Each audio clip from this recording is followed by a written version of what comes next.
C'est comme ça qu'on accueille Alexandre Priam. J'adore, je vais finir par m'y faire, attention. La chronique présidentielle, ce sont les derniers jours de 2021, mais aussi les derniers jours de vacances pour les candidats à l'élection présidentielle, cher Alexandre, avant un marathon féroce, âpre, qui les attend.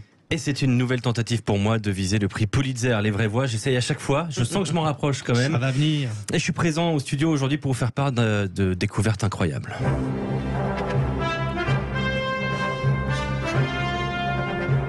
Je suis allé aux confins de l'humanité, dans les zones les plus reculées de la planète, parfois inhospitalières, parfois baignées de soleil ou de pollution, et j'ai fait des découvertes renversantes.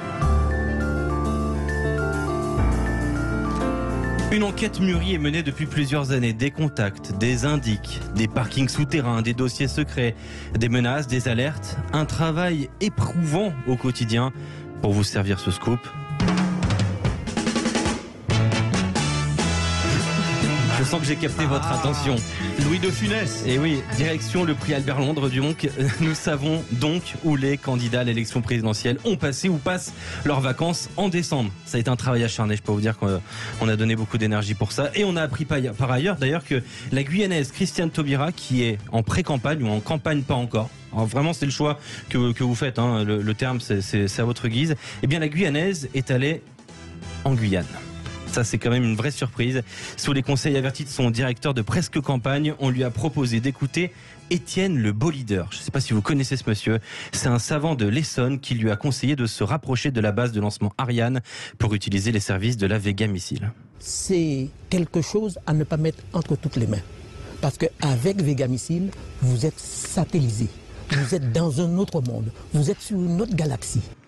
L'idée était de propulser sa pré-campagne vers des sommets. Eh bien, Christiane Taubira n'a pas été déçue. Direction cette autre galaxie, donc, où elle a pu recevoir les conseils d'un autre savant, Eddy Malou. Je ne sais pas si vous connaissez ce monsieur, mais moi j'ai un petit doute sur son orthographe. Eddy Malou. E-double-D-Y-M-A-L-O-U. C'est-à-dire, ça veut dire imposer la force vers l'ovalium. Alors moi j'ai été un peu embêté parce que moi je connais plus l'Ovalie que l'Ovalium. Et d'ailleurs le savant congolais, il a donné son avis sur le rôle du politicien. Les gens qui connaissent beaucoup de choses, cristalliser, imposer, intentionner ça dans toute la République démocratique du Congo pour que nous puissions avoir la congolexicomatisation, les lois du marché propre congolais. On fera une dissertation sur ça. Alors oui, dans cette galaxie on est parfois surpris. Christiane Taubira consulte d'ailleurs un autre érudit, il s'appelle Sylvain Durif, qu'on aime qu'on le présente ainsi. Je suis le grand monarque, c'est-à-dire qu'en fait j'incarne l'énergie du Christ cosmique. Et quand il est arrivé dans cette galaxie, il l'a décrite à Taubira forcément. J'ai pu constater à diverses reprises différents phénomènes, notamment des vaisseaux de lumière dorée, donc qui est de 300 mètres de diamètre. Donc ça, ce sont les vaisseaux de la Vierge Marie, donc qui sont montrés 2 fois à moi dans la région. J'ai pu observer la Vierge Marie elle-même, donc elle s'est manifestée sous la forme d'une boule de lumière blanche avec du bleuté à l'intérieur. Alors, sachez que ces gens-là existent vraiment, je n'invente rien. C'est à ce moment-là d'ailleurs que la limite de la patience de la presque candidate Christiane Taubira a été atteinte. Elle a dit à son directeur de Presque Campagne qu'une tribune dans le monde, c'est pas plus mal aussi. Vous n'inventez rien, mais vous êtes complètement fou. Alors, cher Alexandre Priam, et les autres candidats à la présidentielle, où étaient-ils ? Ils se préparent à en découdre. Let's get ready to rumble!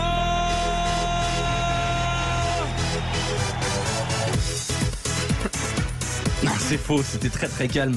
Yannick Jadot est allé chez sa mère en Picardie, Marine Le Pen est allée chez elle à la Selle-Saint-Cloud, rien de surprenant. Valérie Pécresse, sans surprise, était à La Baule. Le Parisien nous apprend d'ailleurs qu'elle parcourt, accrochez-vous, de long en large la grande plage avec le livre de Franz-Olivier Gisbert, Histoire intime de la Ve République. Elle fait même aussi du yoga et du pilate. Quel bonheur. Quant à l'autre presque candidat, Emmanuel Macron, parce qu'il ne l'est pas toujours pas en tout cas, il est allé au fort de Brégançon évidemment, et RTL nous apprend que le président a eu quelques livres et quelques disques à Noël, et nous sommes en mesure de vous sortir une info exclusive. Voici un des disques qu'il a reçu. Ah.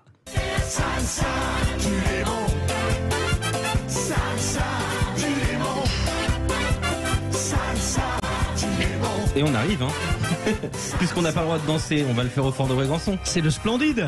Tout à fait. Eh oui. Vous êtes des vacances en absurdie. Vous êtes devenu fou. Oui, pourquoi pas.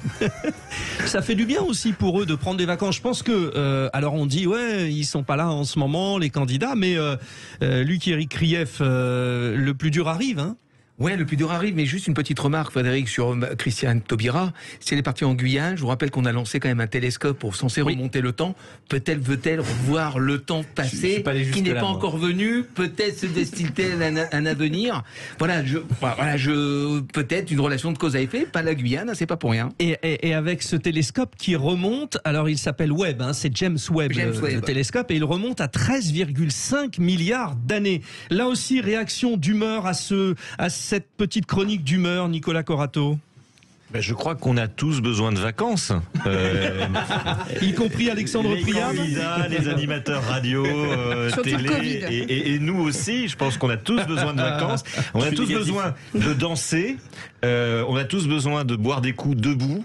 Bref, on a tous besoin de reprendre une vie normale. Et regarder des fous sur YouTube aussi. Voilà. J'ai passé mon après-midi à faire ça. Mais peut-être que dans vos vacances en absurdie, il y aura une place pour tout ça, je sais pas. On l'espère. On finit toujours par une punchline. Je pense qu'avec Isabelle Marchandier, on ne va pas être déçus. Non, mais je voulais savoir si Emmanuel Macron avait pris dans ses bagages le dernier livre de Zemmour. Parce qu'il faut le lire quand même. En tout cas, ça m'a pas été communiqué. D'accord.